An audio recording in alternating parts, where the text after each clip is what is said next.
I clever be man again.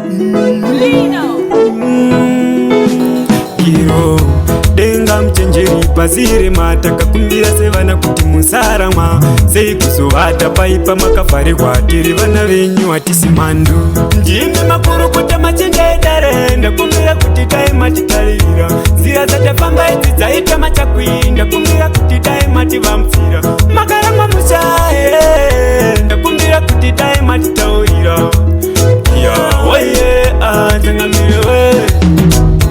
vana mumasango umo vari kungochema vari kuti zvimwe mimakavaramwa zvipo makavapa ndofunga zvakatodzimwa tangova kurarama chero zvazvaita tave kuita setiri kuvhima nemunyu makatengwa here nemari chaiyo kuti muramwe vanhako ndiyani yakashinwa ndiro ndimi makuru kuti machendedare ndakumbira kuti taimatitarira nzira dzatafamba idzi dzaita machakwinda ndakumbira kuti taimativamtsira makaramwa mushahe ndakumbira kuti taimatitaurira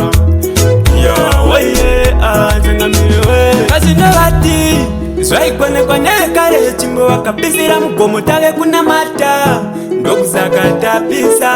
chimbo nemakano manje vakutetereka vana vamakabereka kuvhima murutsva tava kungokura changamire mvura ndiyo yairamba kupatika kupfidza kwataita ndime makuru kuti machendedare ndakumbira kuti taimatitarira nzira dzatafamba idzi dzaita machakwinda ndakumbira kuti taimativamtsira makaramwa mushahe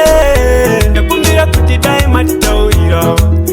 yawoye atangamirewe takapinda munzira tikandoakata hanzi makatipikwa pasi pemuhata variko vanhu vakazviita misha vakafuratidza negweyemusha kiro denga muchenjeri pasire matakakumbira sevana kuti musaramwa sei kuzovata paipa makavharirwa tiri vana venyu hatisi mandu ndime makuru kuti machendedare ndakumbira kuti taimatitarira nzira dzatafamba idzi dzaita machakwinda ndakumbira kuti taimativamtsira makaramwa mushahe ndakumbira kuti taimatitaurira yawoye atangamirewe vana mumasango umo vari kungochema vari kuti zvimwe mimakavaramwa zvipo makavapa ndofunga zvakatodzimwa tangova kurarama chero zvazvaita tave kuita setiri kuvhima nemunyu makatengwa here nemari chaiyo kuti muramwe vanhako ndiyani yakashinwa ndiro ndime makuru kuti machendedare ndakumbira kuti taimatitarira nzira dzatafamba idzi dzaita machakwinda ndakumbira kuti taimativa